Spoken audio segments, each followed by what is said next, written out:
y'all. Today we are going to talk about some tricks for factoring higher order polynomials.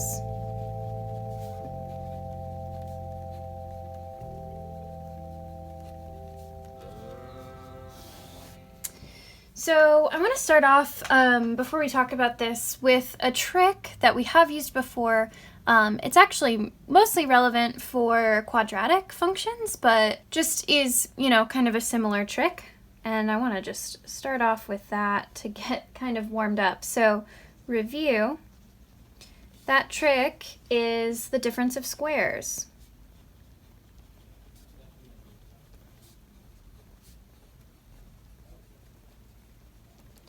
What is the difference of squares? We've talked about it multiple times this semester already.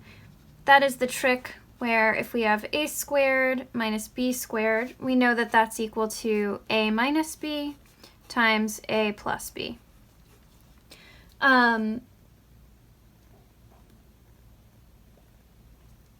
Oftentimes we'll see this with maybe something like x squared minus 16. When we have that, we know that we can factor this, right? We have a squared is x squared and b squared is 16. So a is x, so we have a and a. Then if b squared is 16, then what is b? Well, it's the square root of 16, right? Which is 4. So we have minus 4 and plus 4. If we multiply all of this out, right, we would get x squared minus 16 right back. We've seen many of these. We also briefly, during our lesson on irreducible quadratics, saw the sum of squares. This is not something that we necessarily need to have memorized, but just wanted to show it because that's what we're talking about this lesson. So if you'll recall, we had a squared plus b squared, and we figured out that this was equal to a minus bi times a plus bi. And the way that worked out is, if you kind of think about this in terms of the difference of squares, right? We do have kind of a difference of squares situation here on the right side, but when we square bi, we get b squared and then I squared, and I squared is -1, so instead of having a squared minus b squared, we have a squared minus negative b squared, or a squared plus b squared.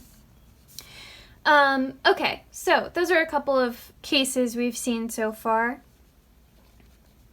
So an example of this might look like maybe x squared plus 9.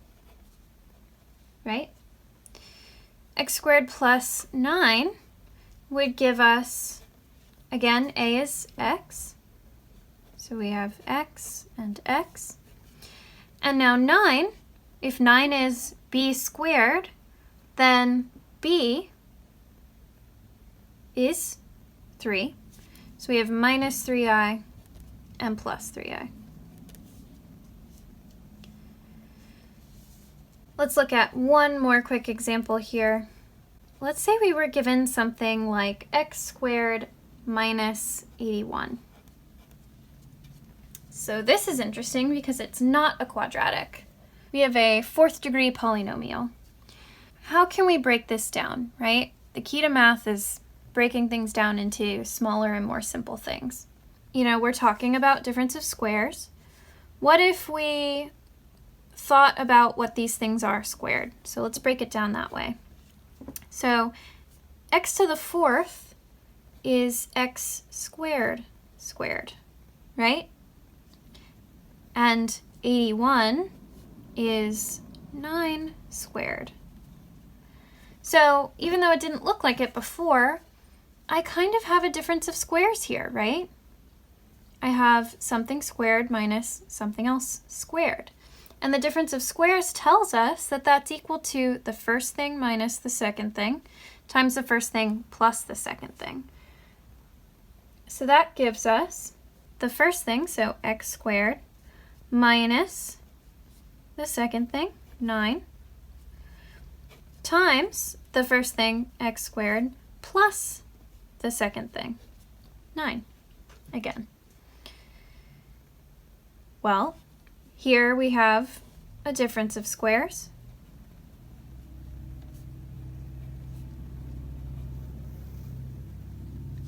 And here we have a sum of squares.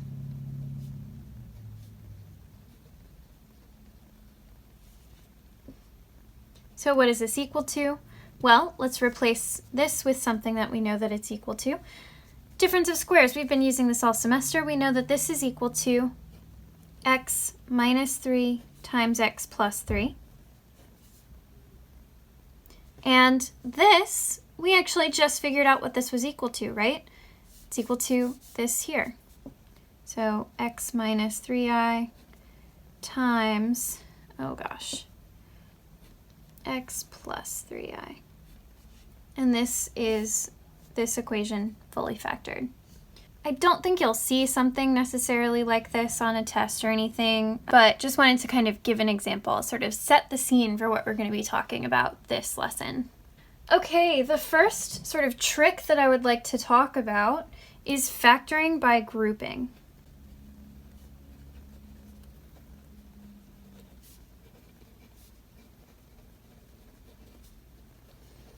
And I'm going to discuss factoring by grouping sort of with an example.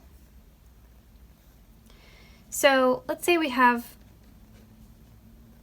x cubed plus 4x squared plus 3x plus 12.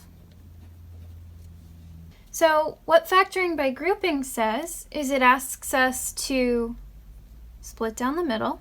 That's the first thing we do. And then we see if there's something we can factor out of both sides of this split. So if we look at this side, what can I factor out over here? What's the greatest common factor of these two terms? Well, here we've got 3 x's. Here we've got a 4 and 2 x's. So both of these terms have at least 2 x's. So let's pull out x squared. What are we left with here if we pull out x squared? Pulling out means dividing by, right? If I divide x cubed by x squared, I'm left with x. Plus, if I divide 4x squared by x squared, I'm left with 4. And then plus, on this side, what can I divide by? What can I factor out here? What do each of these have in common? Well, we've got 3 and x, and then we've got 12. 12 is divisible by 3, so we can pull out a 3. If I pull out 3 from this first term, I'm left with x, and I pull out 3 from the second term, so divide, and I'm left with 4. What do we notice here? Well, we have a common factor.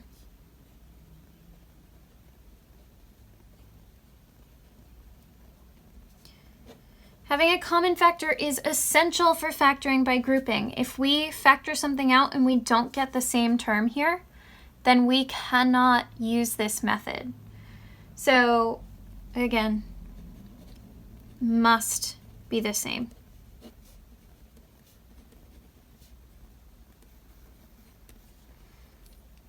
If we factor something out over here and we get x plus 4, but then we factor out whatever we can over here and we get x plus 5, we can't use factoring by grouping.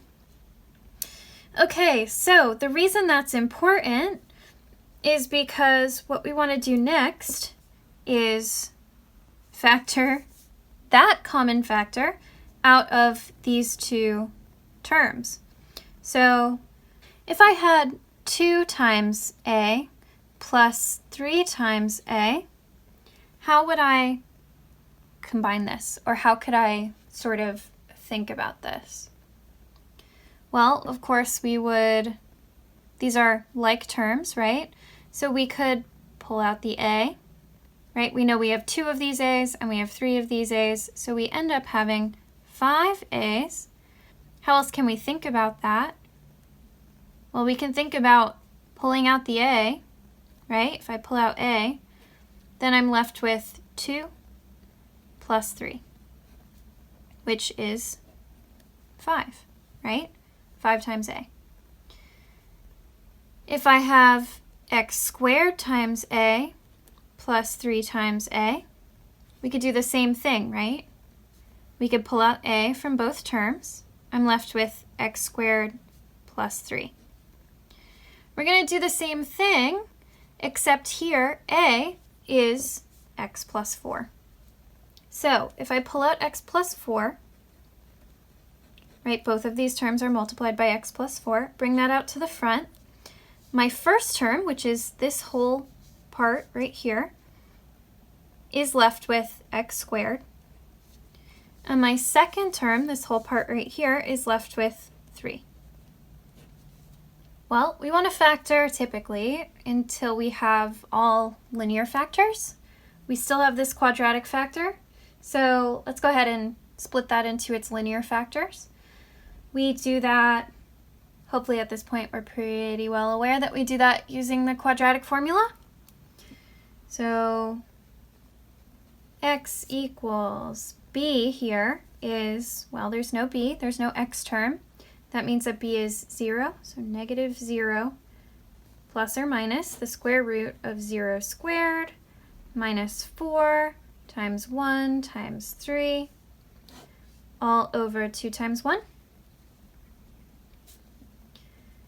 Negative 0 plus or minus the square root of 0 minus 12 is just negative 12 over 2. We want to pull that I out. We can sort of disregard negative 0, right, because it's just 0, so we don't have to write it. So we have plus or minus I times the square root of 12 over 2. Can we reduce 12? We can, right? Again, that's where we find any perfect square factors and pull them out of the square root. The perfect square factor of 12 is 4. So we have I times the square root of 4 times 3 over 2. 4 we can pull out of the square root, right? And when we pull it out of the square root, it gives us 2. So we have plus or minus 2 times I times the square root of 3 over 2. Now, of course, we have 2 times all this divided by 2, so these 2's kind of undo each other, and we're left with plus or minus I times the square root of 3. So what does this mean? Well, it means we have 2 roots, positive I square root of 3, negative I square root of 3 from that quadratic, and then also the root of negative 4. Which means that totally, fully, this is equal to, we can split it into, we have the factor of x plus 4, which we already knew, and then we have x minus I square root of 3, and then x plus I square root of 3. And that is the polynomial completely factored. Okay, let's try one more.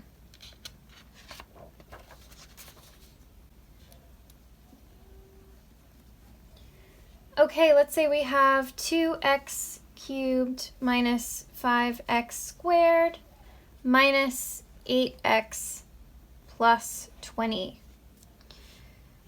Okay, let's split down the middle. What can we factor out of this side? Well, 2 and 5 are not really divisible by one another, so let's look at the x's. Looks like we can pull an x squared out, again, kind of like last time. So we have x squared. In the first term, we're left with 2x, and in the second term, we're just left with 5. Over here, what can we pull out? Well, 8 and 20, they're both definitely divisible by 2. And then if we think about it a little bit more, they're both also divisible by 4. So let's pull out that 4. So we have plus 4 on one side we're left with minus 2x. And with 20, we're left with plus 5. Now, are these the same? No, they're not the same, right? These two. We always want to check to make sure that we have the same factor here. These are not the same.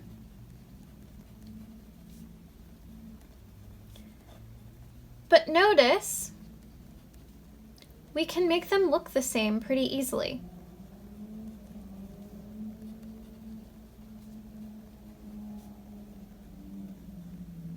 The same. What do I need to do to this factor to make it look like this factor?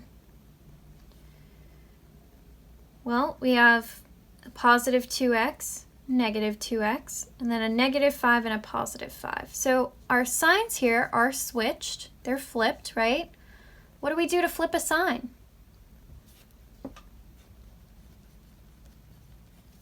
We pull out a negative. So if we pull a negative out front, we're left with 2x for the first term, and then minus 5 for the second term. We already have positive 4 out front, so this negative 1 sort of joins the negative 4. So over here we still have x squared, 2x minus 5, and then instead of plus 4, we've got plus negative 4, or minus 4, times 2x minus 5. Now we do have the same term, right? Same. So we can move on. We want to factor out that common factor. So let's bring that out front. This first term, when I factor out 2x minus 5, we're just left with x squared. My second term, when we factor out 2x minus 5, we're just left with minus 4. Now we want to factor out this last quadratic here, but this time it's a lot easier, right? How can I factor x squared minus 4? We want to use that difference of squares again, right? X squared minus 4 leaves us with x minus 2 and x plus 2. Okay, there's not really a name for this next method, so I'm not exactly sure how to label this section, but I'm just going to call it polynomials that look like quadratics.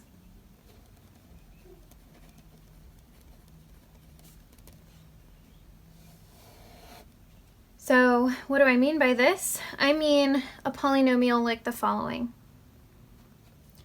X to the fourth plus 4x squared minus 12. So this kind of looks a whole lot like a quadratic, right? Except normally, right, we have the three terms. We have an a and a b and a c. But instead of being an x squared term and an x term, we have an x to the fourth term and an x squared term. So how can we think about this? Well, kind of similar to that one question we did earlier, we can sort of think about this as being x squared squared plus 4 times x squared minus 12, right?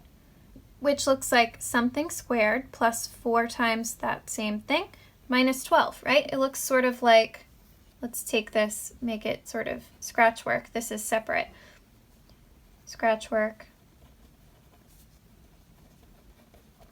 Kind of looks like x squared plus 4x minus 12. What does that equal to? Well, we can factor by trial and error or AC method. What's something that adds up to positive 4 and multiplies to negative 12? X plus 6 and x minus 2? So if we know that something squared plus 4 times that thing minus 12 is equal to that thing plus 6 times that thing minus 2, then we can say the following, right? We have x squared here. This is my variable.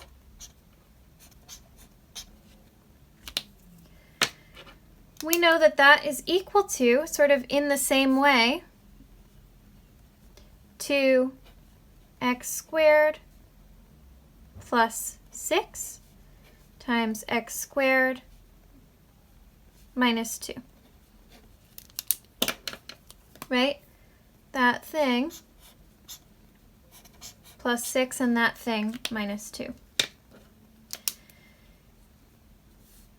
Not terribly difficult. I'm going to leave these for now as quadratics, just so we get the hang of it. We've been factoring so many quadratics. I feel like it'd be sort of just a time suck in this case. So I'm going to move on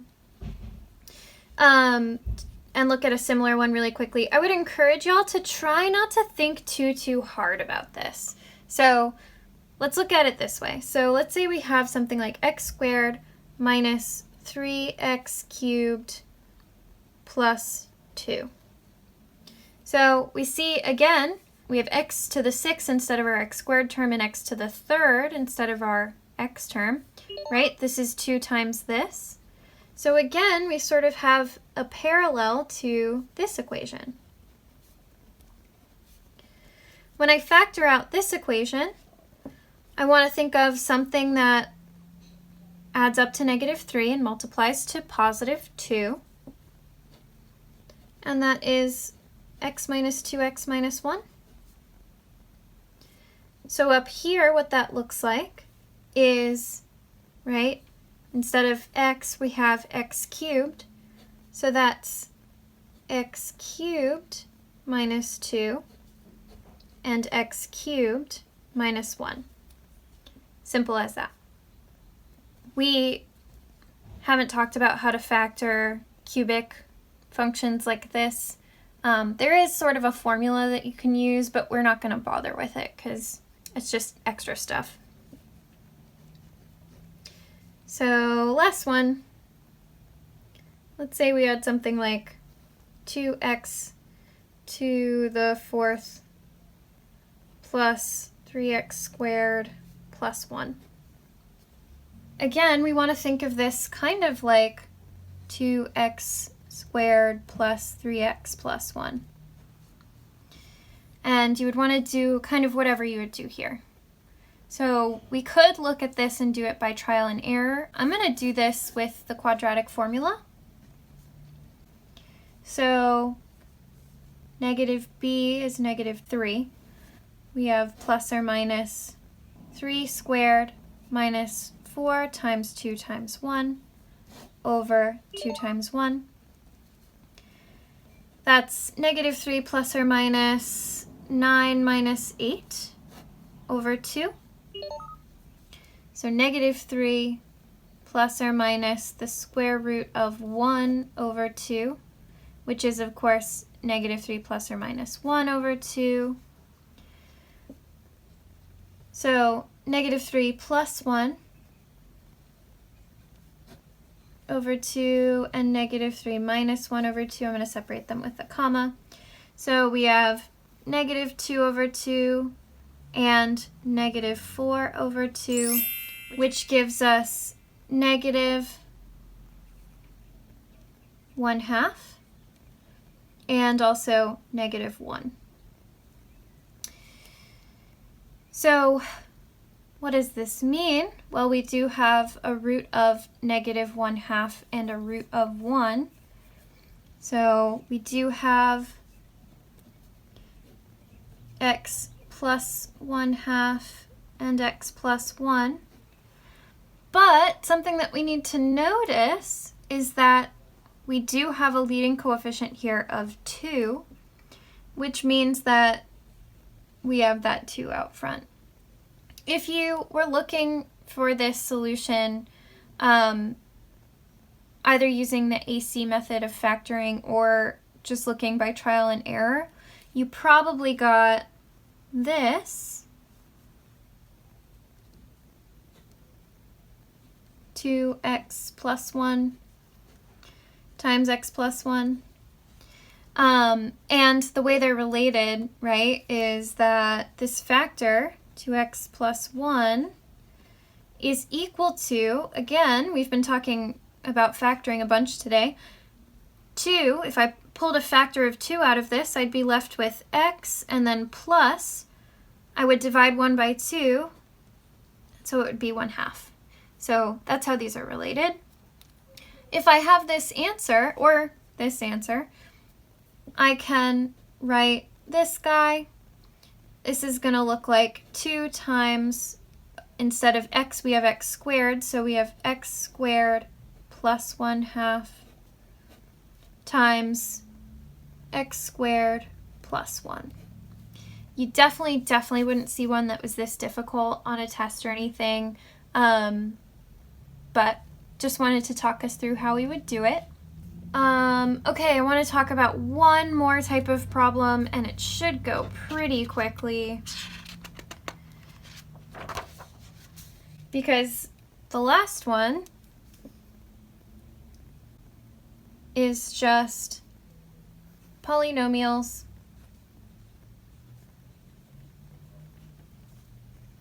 with common factors.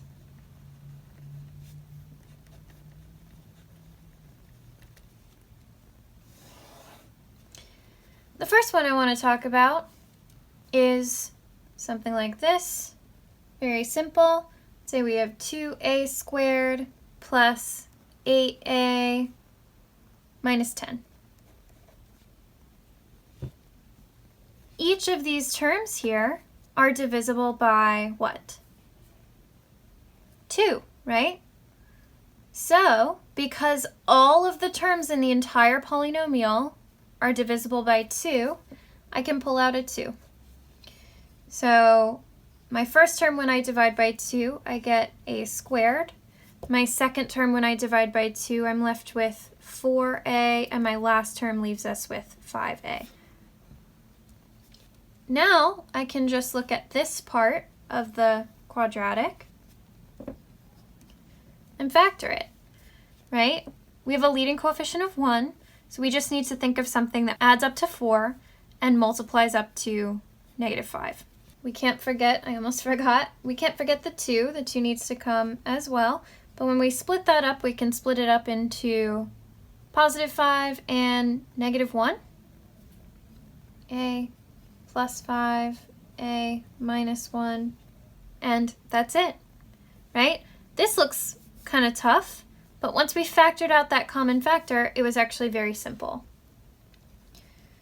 Similarly, let's say we had a function that was like this. X cubed plus 4x squared minus 12x.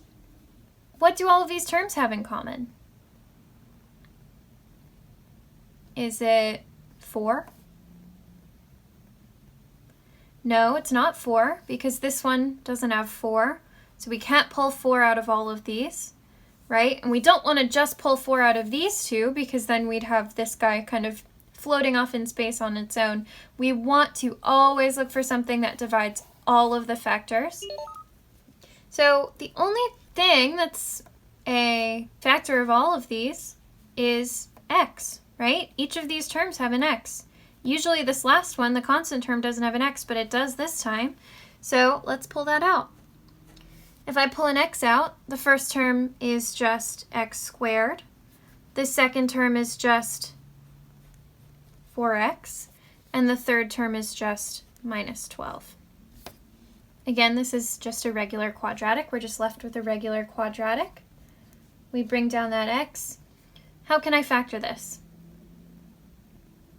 This factors into x plus 6 and minus 2.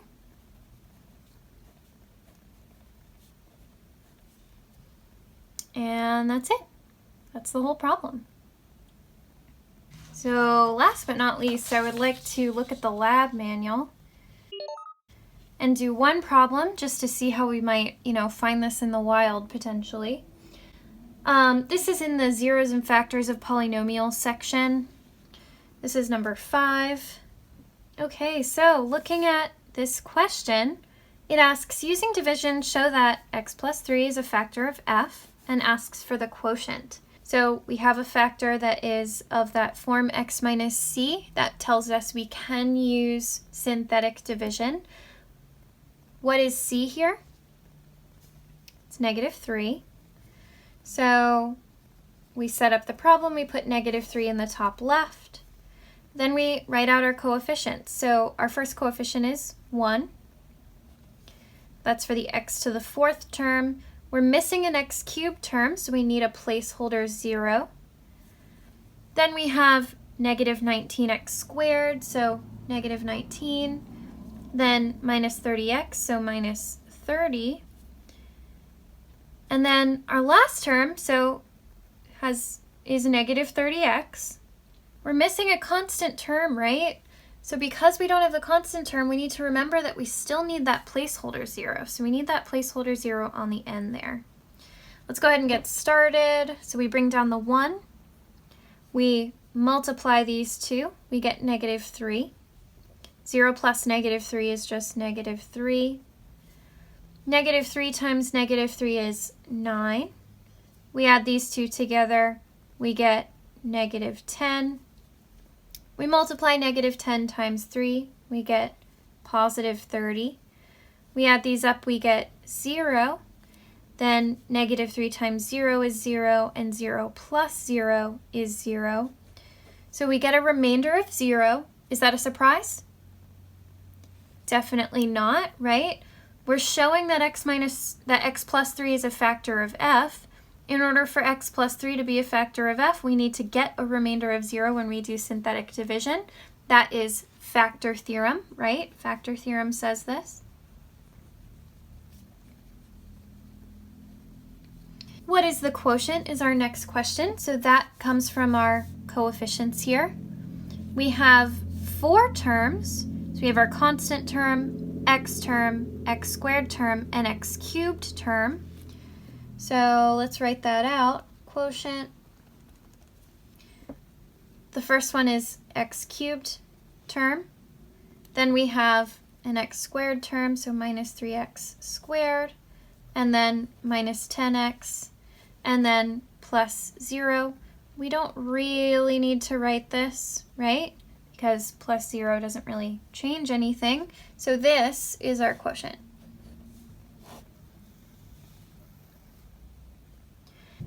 Okay, we're asked to determine all real and non-real complex zeros of f. So these are our roots. How many roots does this have? Well, we've been saying this for the past few lessons in a row now. Remember, the number of roots is the degree of the polynomial, right? So our degree is 4. So we have 4 roots. 1, 2, 3, 4. We just found 1, right? If we know that x plus 3 is a factor of f, then -3 is a root of f. Okay, so then our last 3 roots are going to come from what's left, so the quotient. So x cubed minus 3x squared minus 10x. We need to factor this. So we need to use one of our tricks. What do all of these terms have in common? They all have an x, right? So let's pull out an x.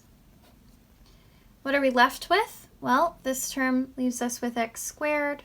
This term leaves us with -3x. And this term leaves us with -10. Can we factor this just by looking at it? Is there something that adds up to -3 and multiplies to -10? Totally. X minus 5 and x plus 2. So what does this mean for our roots? This factor of x gives us a root of what? 0. X minus 5 gives us a root of 5. and x plus 2 gives us a root of -2. So now that we know all of our roots, we can write this as a product of linear factors with complex coefficients. So we have f of x. Our leading coefficient from the original equation is 1. So we know that our leading coefficient here is 1. Then we have the factor of x plus 3. Then we have the factor of x. Then we have the factor of x minus 5. And lastly, the factor of x plus 2. And that is the answer. Okay. Hopefully this is making sense. And hopefully this makes quadratics a little bit less intimidating. And thanks for watching.